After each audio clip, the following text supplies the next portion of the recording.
বলেন তো মাদক আজ আমাদের সমাজের মধ্যে আছে না নেই? মাদকটা এতটাই ভয়াবহ রূপ ধারণ করেছে, এখন কে মাদক সেবী আর কে মাদক সেবী না এটা পার্থক্য করা যায় না। সবাইকে দেখলেই কেমন যেন মনে হয় কি মাদকের সাথে যেভাবেই হোক জড়িত রয়েছে। পুলিশ যেমন যাকেই দেখুক, সে বড় আল্লামা হোক আর চোর হোক আর ডাকাত হোক, দেখলেই তার মধ্যে মনে হয় এই লোকটা অপরাধ, এরকম একটা তার মধ্যে মানে কাজ করা শুরু করে। ঠিক তেমনি সমাজের অবস্থা এমন যে মাদকটা প্রতিটা ঘরে ঘরে, প্রতিটা ব্যক্তি ব্যক্তি পর্যন্ত পৌঁছে গিয়েছে, যার কারণে মাদক সংক্রান্ত আলোচনা বর্তমান সময়ের দাবি। এ বিষয়ে আমাদেরকে আলোচনা করতে হবে। এ বিষয়টি নিয়ে সমাজের মধ্যে যারা নেতৃত্ব স্থানে রয়েছেন, যারা মাদকের সাথে জড়িত, যার ভাই, যার ছেলে, যার মেয়ে, যার আত্মীয় স্বজনরা মাদকের সাথে জড়িত, তাদেরকে সতর্ক আমাদেরকে করতে হবে। সেই সতর্ক আমরা কোরআন হাদিসের মাধ্যমে করব। আল্লাহ তাআলা যেন আমাদেরকে তৌফিক দান করেন, সকলে বলেন আমিন। সম্মানিত হাজিরিন, মাদক হালাল নাকি হারাম? হারাম। এর মধ্যে কারো কোনো সন্দেহ আছে? আল্লাহর হারামকৃত বিষয়ে যদি কারো সন্দেহ থাকে তাহলে তার ঈমানের মধ্যে আমাদের সন্দেহ আছে। সে কি ঈমানদার কি ঈমানদার না, এটা নিয়ে সন্দেহ আছে। তার কারণ একজন ঈমানদার আল্লাহর হারামকৃত বিষয়ে তার কোনো সন্দেহ থাকতে পারে না। আল্লাহ রাব্বুল আলামিন এই মাদককে হারাম করে দিয়েছেন। মাদকটা রাসূল করিম সাল্লাল্লাহু আলাইহি ওয়াসাল্লামের যুগে মাদকটা মানুষের জীবনের অবিচ্ছেদ্য একটা অংশ ছিল। অর্থাৎ আমরা যেভাবে পানি খাই, ওই সময়ে এই মাদকটাকে তারা পানির মতো খেত। ছেলে মেয়ে, বউ, বিবি, বাচ্চা, পুত্রবধূ সবাই একসাথে বসে খাবার পরে তারা এই মাদক খাইতো। বন্ধু বান্ধব এক জায়গা গিয়েছে, সেখানে গিয়ে তারা মাদক খাইতো। বিভিন্ন পার্টি উপলক্ষে, বিভিন্ন অনুষ্ঠান উপলক্ষে, বিভিন্ন আচরণ উপলক্ষে তারা এই মাদকের ব্যবস্থা করে থাকতো। এই সময়ে আল্লাহ রাব্বুল আলামিন এই মাদককে নিষিদ্ধ করে দিয়েছেন। সুবহানাল্লাহি ওয়া বিহামদিহি।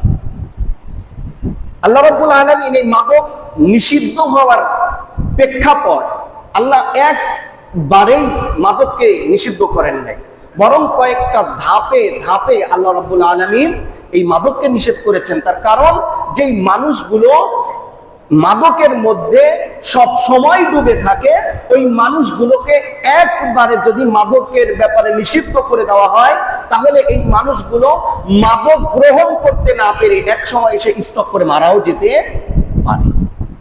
একজন মানুষ মদের মধ্যে বিভোর, ইয়াবা সেবনে বিভোর, এখন আপনি যদি তাকে আটকায়া রাখেন যে তুমি আর খাইতেই পারবা না, যখন তার নেশাটা জাগ্রত হবে, সে সময় মতো নেশাটা না পেলে তার অনেক মানুষ এই নেশা উঠে অনেক মানুষ মারা যায়। এজন্য আল্লাহ রাব্বুল আলামিন ধাপে ধাপে, সেই ইতিহাস আমি আরেকদিন বলবো। আজ আমরা আলোচনা করব যে মাদকের ভয়াবহতা। ইসলামের মধ্যে মাদক যদি কেউ সেবন করে তাহলে তার ব্যাপারে ইসলাম কি বলেছে, বা মাদকের কারবারির সাথে যারা জড়িত তাদের ব্যাপারে ইসলাম কি বলেছে, এ ব্যাপারে আমি আলোচনা করব। আল্লাহ তাআলা যেন আমাদেরকে তৌফিক দান করেন, সকলে বলেন আমিন। আল্লাহ রাব্বুল আলামিন ইসলামী শরীয়তের মধ্যে মাদককে হালাল রাখে নাই, বরং ১৫০০ বছর পূর্বে রাসূল করিম সাল্লাল্লাহু আলাইহি ওয়াসাল্লামের যুগে যখন মানুষেরা এই মাদকের মধ্যে জড়িত ছিল, যেই মাদকটা মানুষের জীবনের অবিচ্ছেদ্য অংশ ছিল, যেই মানুষেরা সকাল বিকাল রাত্র সব সময় মাদকের মধ্যে সময়ের মধ্যে লিপ্ত থাকতো, এই সময়ে রব্বুল আলামিন এই মাদককে আল্লাহ হারাম করে দিয়েছেন। কুরআনুল কারীমে ৫ নম্বর সূরা, সূরাতুল মাইদার ৯০ নম্বর আয়াত কারিমার মধ্যে আল্লাহ রাব্বুল আলামিন ডাক দিয়ে বলেন, ইয়া আইয়ুহাল্লাযীনা আমানু ইন্নামাল খামরু ওয়াল মাইসিরু ওয়াল আনসাবু ওয়াল আজলাম والأنصاب والأزلام رجس من عمل الشيطان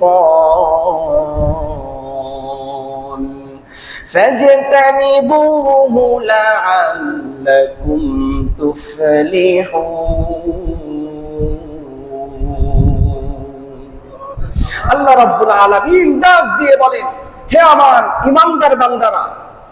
ইমানদার বান্দারা শুনো, ইন্নামাল খামর, নিশ্চয় মাদক মদ, ওয়াল মাইসির এবং জুয়া, ওয়াল আনসাব এবং মূর্তি, ওয়াল আজলাম এবং ভাগ্য নির্ধারণকারী তীর, এই চারটা জিনিস রিজুসুম মিন আমালিশ শাইতান।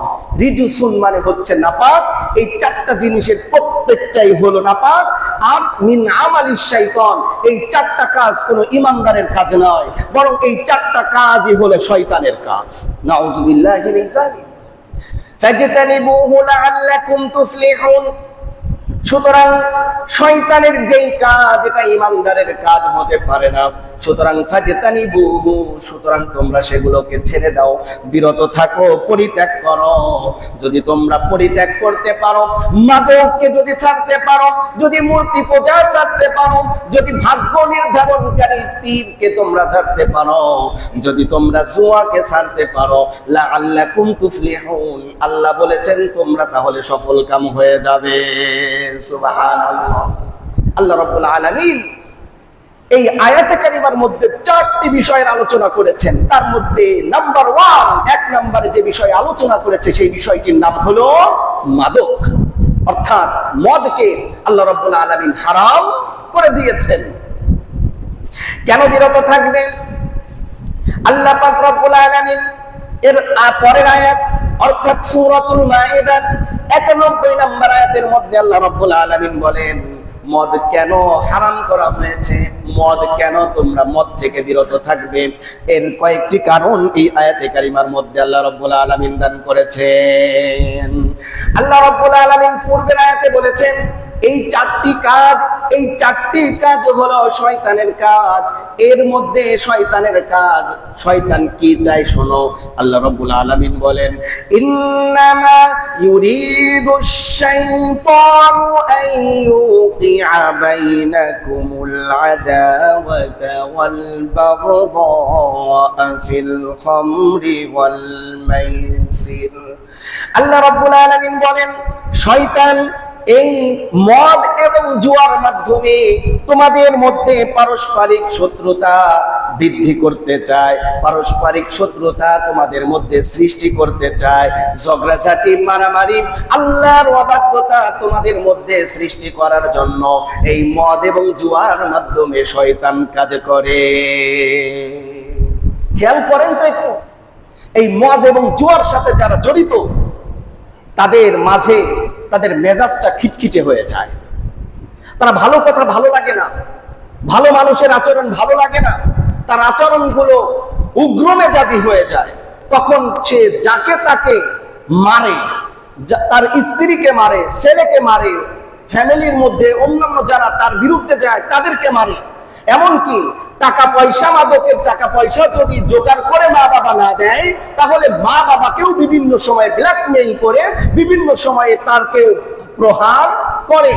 এমনকি আমাদের দেশে বিগত সময়ে আমরা দেখেছি মা বাবাকে এই মাদকের টাকা, নেশার টাকা জোগাড় করে না দেওয়ার কারণে মা বাবাকে নিজের মেয়ে ঐশী জবাই করে হত্যা করেছে।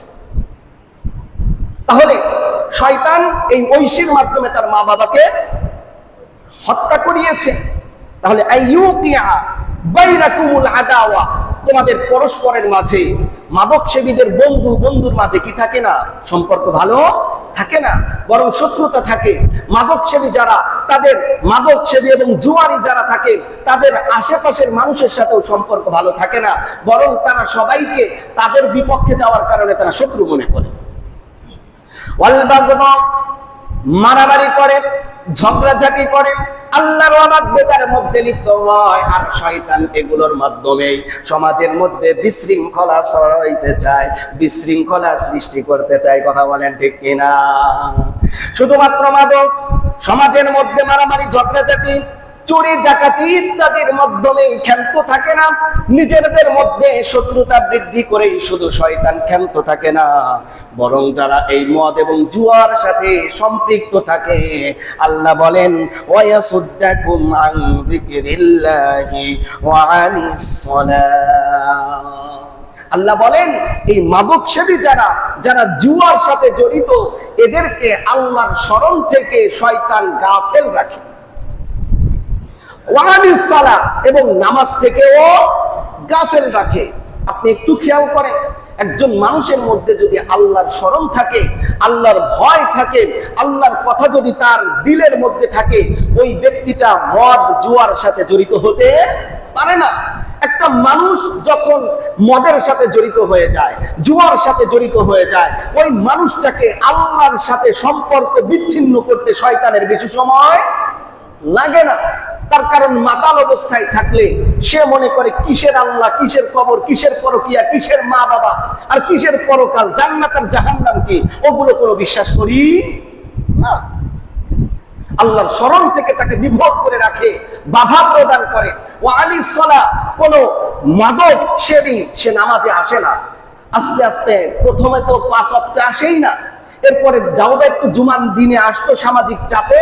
এই সামাজিক চাপে একটা সময় সে ইয়াবা, ফেন্সিডিল, বিভিন্ন মাদক, গাঁজা ইত্যাদি খেয়ে সে ঘুমিয়ে থাকে। কখন জুমার টাইম গেল আর কখন নামাজের টাইম গেল তার কোনো চিন্তা চেতনা থাকে না। এজন্যই তো আল্লাহ রাব্বুল আলামিন বলেন এগুলো হলো শয়তানের কাজ, আর এই শয়তান এই কাজগুলোর মাধ্যমে তোমাদের পরস্পরের মধ্যে শত্রুতা সৃষ্টি করতে চায়, ঝগড়াঝাটি, মারামারি ইত্যাদি তোমাদের মধ্যে সৃষ্টি করতে চায়। এরপরে মদ এবং জুয়ার আসক্ত ব্যক্তিদেরকে আল্লাহর স্মরণ থেকে তাকে বাধা প্রদান করে, নামাজের যাওয়ার থেকে তাকে বাধা প্রদান করে। ফাহাল আনতুম মুনতাহুন, শয়তানের এই কাজগুলো থেকে কি তোমরা বিরত থাকবে না? অর্থাৎ যেই কাজের মাধ্যমে তোমাদের মধ্যে এত সমস্যা হচ্ছে, ওই কাজগুলো থেকে তোমাদেরকে বিরত থাকতেই। আমার কথাগুলো কি বুঝতেছেন? এগুলো কি আমার কথা না কোরআনের কথা? কোরআনের কথা। আজকে আমার ওয়াজটা অনেকের বিরুদ্ধে যাইতেই পারে, আজকে আমার কথাটা, আজকে আমার ওয়াজ অনেকের বিরুদ্ধে যাইতেই পারে। তার কারণ অনেকেই অনেকভাবে জড়িত এই মাদকের সাথে। যা করার কিচ্ছু নেই, কোরআনের কথা বলতে হবে, জানতে হবে, বুঝতে হবে। যদি আমার মধ্যে থাকে আমি বিরত থাকবো, আমার ছেলের মধ্যে থাকলে ছেলেকে বিরত রাখবো, আমার আত্মীয় স্বজনদের মধ্যে থাকলে তাদেরকে ওই মাদক থেকে আমরা বিরত রাখবো। রাজি আছি তো? প্রথমেই আমরা নিয়ত ক্লিয়ার করে নিই। আমার সম্মানিত ভাইয়েরা, মুসল্লিয়ান ইকরাম, এখানে 4টি বিষয়ের কথা আল্লাহ কোরআনের আয়াতের মধ্যে বলে দিয়েছেন। তাহলে আমরা এই কোরআনের আয়াতের অর্থ থেকে বা আয়াতে কারিমা থেকে যেটা বুঝলাম সেটা হলো মদকে হালাল করা আছে নাকি হারাম করা হয়েছে? হারাম করা হয়েছে। শুধুমাত্র 1500 বছর আগের ওই সময়ের জন্য, নাকি কিয়ামত পর্যন্ত যত মানুষ আসবে প্রত্যেকটা মানুষের জন্য মদ হারাম, মাদক হারাম, নেশা জাতীয় প্রত্যেকটা জিনিস হারাম? এই কথাটাই রাসূল করিম সাল্লাল্লাহু আলাইহি ওয়াসাল্লাম সহিহুল জামি 1747 নম্বর হাদিসের মধ্যে বলেছেন, ইন্নাল্লাহা হারামা আলা উম্মতি, আল্লাহ তাআলা আমার উম্মতের উপরে হারাম করে দিয়েছেন আল খামর, মদকে আল্লাহ হারাম করে দিয়েছেন, ওয়াল মাইসির, জুয়াকে হারাম করে দিয়েছেন, ওয়াল কুবাতি, এবং ঢাল, ঢোল, তবলা বাজিয়ে গান বাদ্য করাকেও আল্লাহ তাআলা হারাম করে দিয়েছেন। এখানে কয়টি বিষয় বলা হয়েছে? 3টি। এই 3টির মধ্যে 1 নম্বরে মদ, 2 নম্বরে জুয়া, 3 নম্বরে ঢোল তবলা বাজানোকে আল্লাহ হারাম করে দিয়েছে।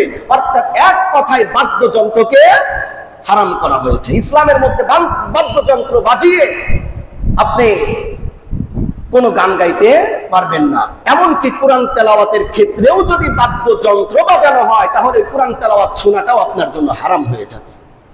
কারণ কি? এমনকি ঈমান চলে যাওয়ারও সম্ভাবনা আছে। আপনি যদি মদ খান এটা আপনার একটা গুনাহ হবে, কবিরা গুনাহ সর্বোচ্চ। কিন্তু আপনি যদি বিসমিল্লাহ বলে মদ খান তাহলে আপনার ঈমান চলে যাবে। খুব সেনসিটিভ বিষয়। কোরআন তেলাওয়াত আপনি শুনেন, সওয়াব হবে। কোরআন তেলাওয়াত যদি না শুনেন তাহলে আপনার হয়তো গুনাহ হবে। কিন্তু কোরআন তেলাওয়াতকে আপনি আরো সৌন্দর্যমণ্ডিত করার জন্য যদি বাদ্যযন্ত্র ব্যবহার করেন, মিউজিক ব্যবহার করেন, তাহলে কোরআন তেলাওয়াত শোনাটা আপনার জন্য হালাল হবে না, হারাম হয়ে যাবে। খুব খেয়াল করতে হবে। আমরা যা করি মনে করি এটাই আমাদের জন্য জায়েজ হয়ে গেছে।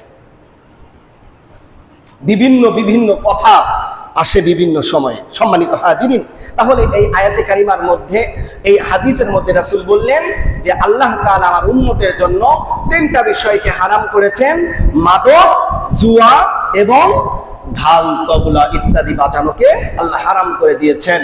মাদক এবং জুয়া আমাদের সমাজের মধ্যে আছে না নাই? মদ জুয়া নাই? আছে। রন্ধ্রে রন্ধ্রে পৌঁছে গিয়েছে আজ সমাজের। সমাজ একেবারে নিকৃষ্ট হয়ে যাচ্ছে। আজ মাদকের সাথে জড়িত যারা, তাদের ব্যাপারে কেউ কোনো পদক্ষেপ গ্রহণ করতে পারে না। তাদের পাওয়ার আজকে বেশি। আজকে মাদক সেবীরা বিভিন্ন জায়গায় ভালো ভালো চেয়ারে বসে আছে। সমাজের মধ্যে তারা ভালো চেহারার অধিকারী হয়ে বসে আছে, কিন্তু ভিতরে ভিতরে তারা মাদক কারবারির সাথে জড়িত। সম্মানিত হাজিরিন, এবার আসেন মাদক কি জিনিস সেটাও রাসূল করিম সাল্লাল্লাহু আলাইহি ওয়াসাল্লাম তাবরানীর হাদিসের 8898 নম্বর হাদিসের মধ্যে রাসূল করিম সাল্লাল্লাহু আলাইহি ওয়াসাল্লাম বলেন, কুল্লু মুসকিরিন খামরুন, প্রত্যেক নেশা জাতীয় জিনিসই হলো মাদক। প্রত্যেকটা নেশা জাতীয় জিনিসই হলো মাদক। ওয়া কুল্লু মুসকিরিন হারাম, এবং প্রত্যেক নেশা জাতীয় বস্তু হলো হারাম। তাহলে মাদক কি জিনিস? যেটাতেই আপনার নেশা ধরবে সেটাই আপনার জন্য মাদক। খুব খেয়াল করতে হবে। মাদক খুব খালি মদ খাওয়া যে মাদক তা না, আরো আনুষঙ্গিক অনেক বিষয়ে যেই সমস্ত হারাম কাজের সাথে আপনার নেশা আছে, প্রত্যেকটা জিনিস আপনার জন্য মাদক। আর আপনার ব্যাপার, আপনি যেই কাজ, এই মাদকের কাজের সাথে জড়িত হওয়ার পরে আপনিও সেটা কি হয়ে যাবেন? মাদক সেবীদের অন্তর্ভুক্ত হয়ে যাবেন। যদি কোনো ব্যক্তি মাদক সেবন করে, মাদক সেবন করলে ওই ব্যক্তি একদিন সেবন করবে, আগামী 40 দিন পর্যন্ত তার নামাজ, তার দোয়া ইত্যাদি ইবাদত তার কবুল হবে না। কিছু মানুষ তো এমন আছে, মদ খেয়ে বা মাদকের আড্ডা শেষ করে তারা বলে আমরা বিদেশিটা খেয়েছি, বাংলাটা খাই নাই, দামিটা খেয়েছি, কম দামিটা খাই নাই।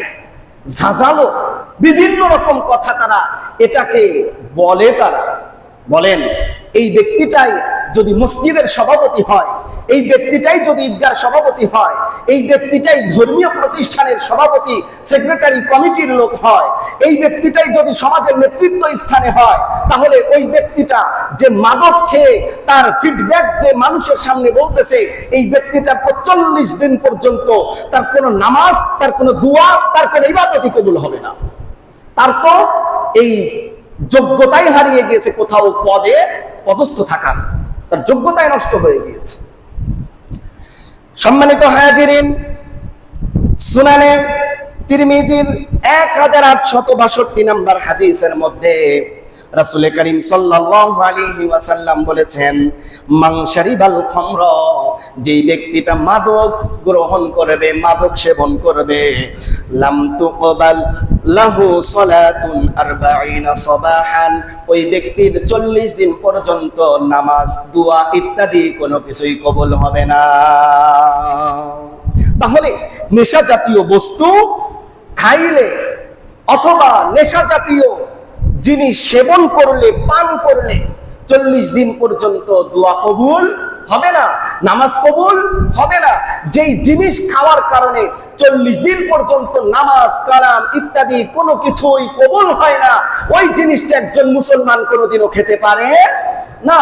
আর ওই জিনিসের মধ্যে অবশ্যই অবশ্যই এই 40 দিন পর্যন্ত ক্ষতি হওয়ার সম্ভাবনা রয়েছে বলেই আল্লাহ তাআলা ইসলামের মধ্যে এটাকে হারাম করে দিয়েছে। আর আমরা মনে করি খাইতাছি, একটু চেহারা টেহারা ভালো আছে। বিভিন্ন ফিল্মের জগতের সাথে যারা আছে, চিত্রনায়ক নায়িকা যারা আছে, তারা অধিকাংশ এই মাদকের সাথে জড়িত। তার কারণ মাদক খাইলে, ওই যে কোরআনের একটা আয়াতে আছে, মানাফিউ লিন-নাস, মানুষের জন্য কিঞ্চিত পরিমাণ উপকার আছে।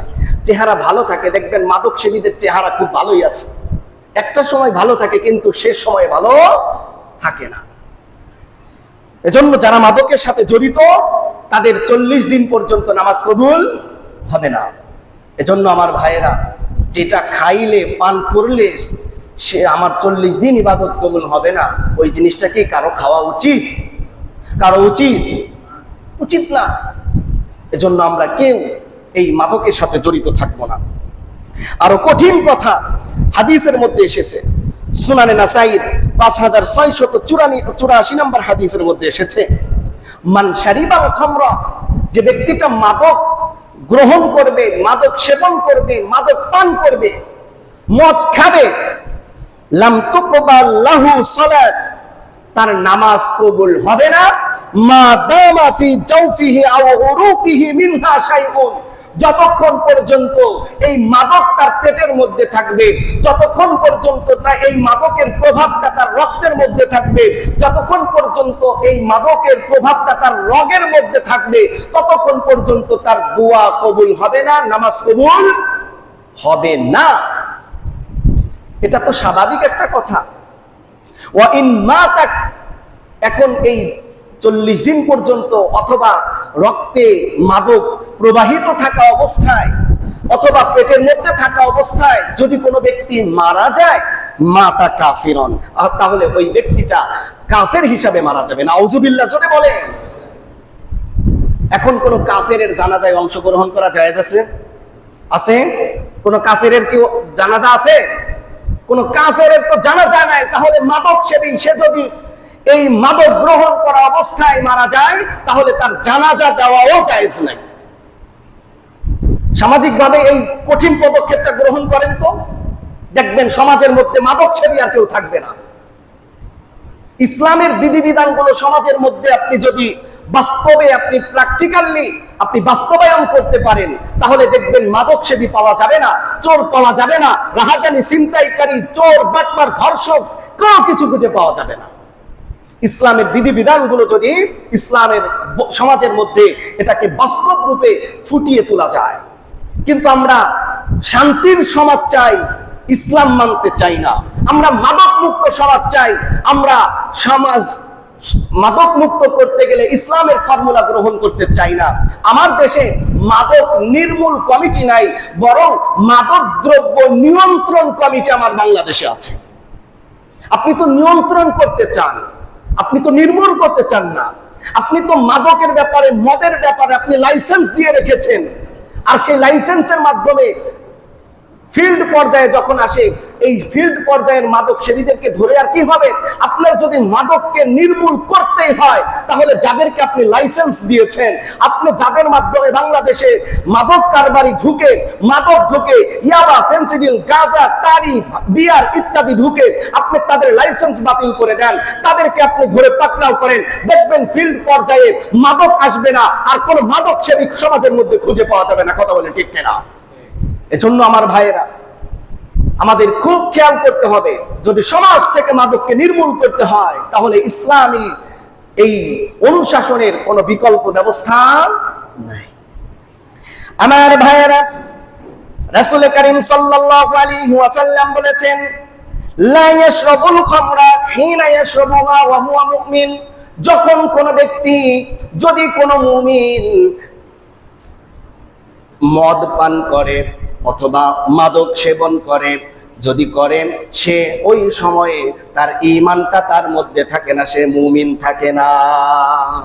যখন কোন ব্যক্তি ঈমানদার মাদকের সাথে জড়িত হবে, মাদক সেবন করবে, মাদক সেবন করা অবস্থায় তার ঈমানটা তার সাথে থাকে না, বরং তার কলবের থেকে বের হয়ে উপরের দিকে উঠে যায়।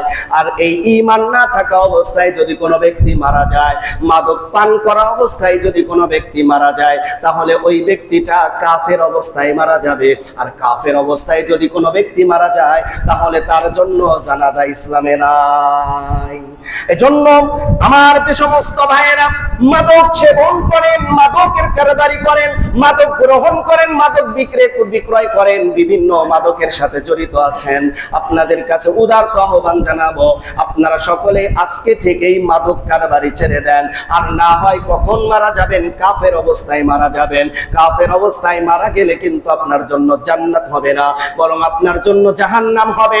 আপনি বিভিন্ন ভাবে আপনি সমাজের মধ্যে প্রতিষ্ঠিত থাকলেও আপনার জন্য কিন্তু জানাজা ইসলামের মধ্যে নাই। এজন্য খুব খেয়াল করব, কারা কারা মাদকের সাথে জড়িত আছো, তাদের সাথে সম্পর্কটা কেমন হবে এই বিষয়টাও সামনে আসতেছে।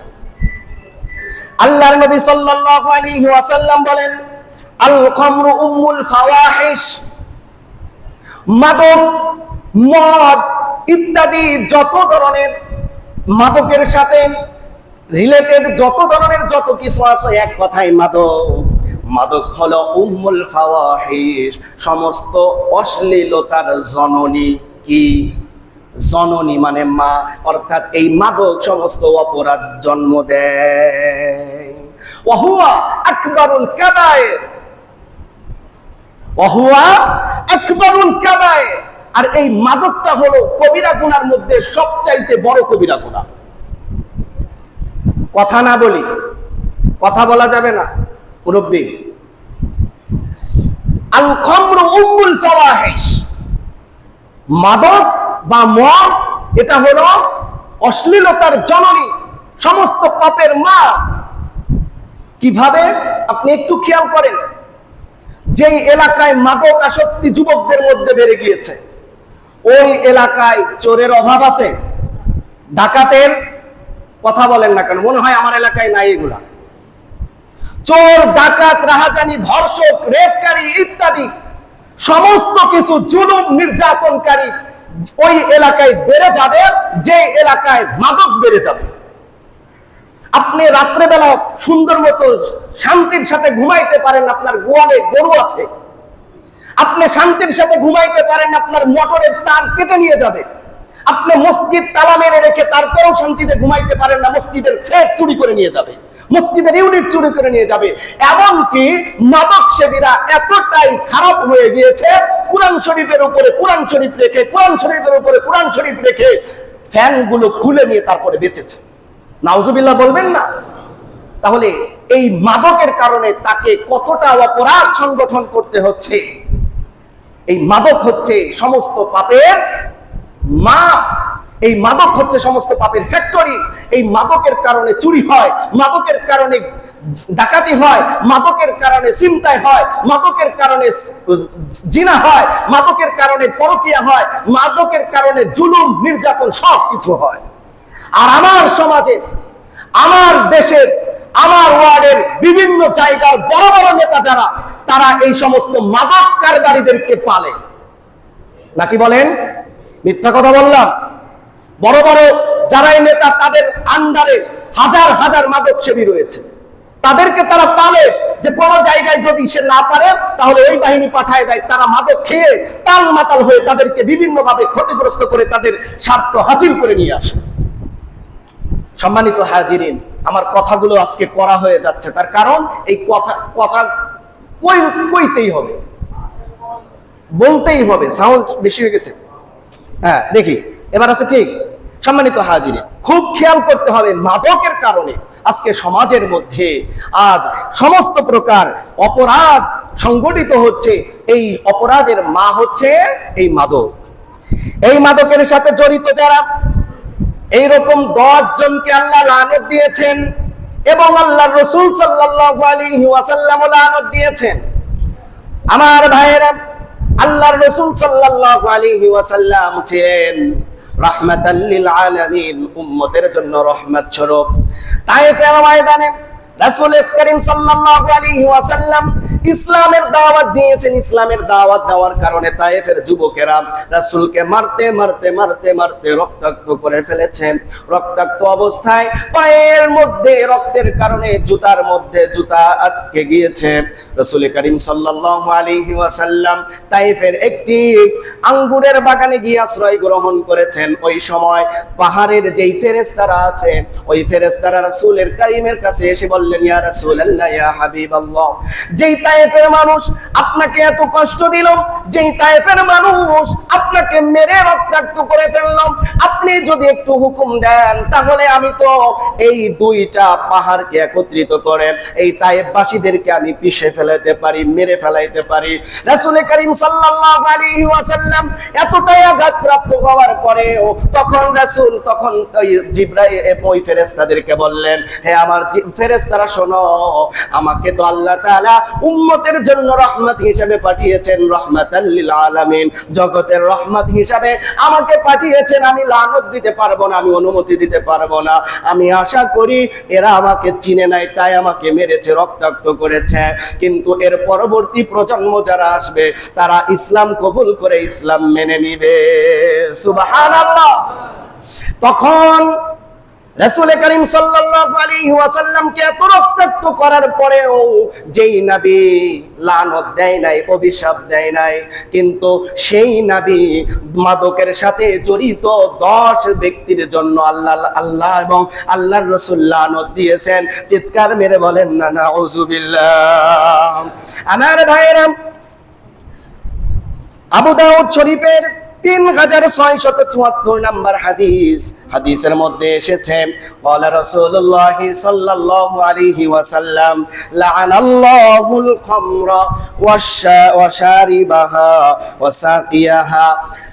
আল্লাহর রাসূল সাল্লাল্লাহু আলাইহি ওয়াসাল্লাম বলেন, লাআনাল্লাহুল খামরা, আল্লাহ লানত মাদক দ্রব্যের উপরে। কার উপরে? মাদক, যত ধরনের মাদক হতে পারে, বাংলাদেশে প্রায় 24 থেকে আরো উপরে মাদক চলমান রয়েছে। এই সমস্ত মাদক দ্রব্যের উপরেই কি হবে? আল্লাহ লানত। ওয়াশারিবাহা, 2 নম্বরে যারা এই মাদক গ্রহণ করবে, পান করবে, খাবে, তাদের উপরেও আল্লাহর, কথা বলেন, আল্লাহ লানত। ওয়াসাকিয়াহা, যারা পরিবেশন করবে, অর্থাৎ বোতল থেকে ঢেলে মানুষের সামনে নিয়ে খাওয়াইবে, এই সমস্ত মানুষদের উপরেও লানত। একজনের, তিনি কে? একটু জোরে কথা বলেন না কেন? তিনি কে? আল্লাহ লানত, আল্লাহর অভিশাপ তার উপরে, যারা মাদক পরিবেশন করবে, যারা খাবে। এরপরে আল্লাহ রাসূল বলেন, ওয়া বাইআহা, এবং যারা মাদক বিক্রয় করবে তাদের উপরেও আল্লাহ। তাহলে আমাদের সমাজের মধ্যে মাদক বিক্রেতা আছে না নাই? খাওয়ানোর লোক আছে না নাই? খাওয়ার লোক আছে না নাই? মাদক আছে না নাই? প্রত্যেকটাই আছে, প্রত্যেকটা বিষয় এখানে আছে। ওয়া মুবতাআহা, এবং যার কাছে বিক্রি করবে তার উপরেও আল্লাহ। ওয়াসিরাহা, এবং যেই কোম্পানি, যেই ফ্যাক্টরি এটাকে প্রস্তুত করবে তাদের উপরেও লানত। ওয়া মুতাসিরাহা, যাদের জন্য প্রস্তুত করা হবে তার উপরেও লানত। অথবা এই ফ্যাক্টরিতে যারা চাকরি করবে, এই মাদক প্রস্তুত করার কাজে যারা সাহায্য করবে তাদের উপরেও লানত। একজনের, তিনি কে? ওয়া হামিলাহা, এবং যারা এই মাদককে বহন করে নিয়ে যাবে, এক জায়গা থেকে আরেক জায়গায় পৌঁছায়া দিবে, এই সমস্ত ব্যক্তিদের উপরেও আল্লাহ লানত। ওয়া মাহমুলাতা ইলাইহি, এবং যাদের কাছে, যাদের জন্য এই মাদককে বহন করে নিয়ে যাবে তাদের উপরেও আল্লাহ লানত। ওয়া আকিলু সামানিহা, 10 নম্বরে যারা এই মাদকের মূল্য খাবে, বিক্রয়লব্ধ, বিক্রয়ের টাকা পয়সা যারা খাবে, এই ব্যক্তিদের উপরেও আল্লাহর লানত। বলেন তো, এই 10 শ্রেণীর থেকে বাঁচার দরকার আছে না নাই? আছে দরকার। যদি আপনি আর আমি না বেঁচে থাকি, আপনার সন্তানকে যদি না বাঁচান, আপনার ফ্যামিলিকে যদি না বাঁচান, তাহলে আল্লাহ লানত আপনার পুরো ফ্যামিলির উপরে পড়বে। এই এলাকার মানুষ যদি মাদক সেবীদের ব্যাপারে কোনো পদক্ষেপ গ্রহণ না করে, তাহলে এলাকার মানুষের উপরে আল্লাহ লানত হবে।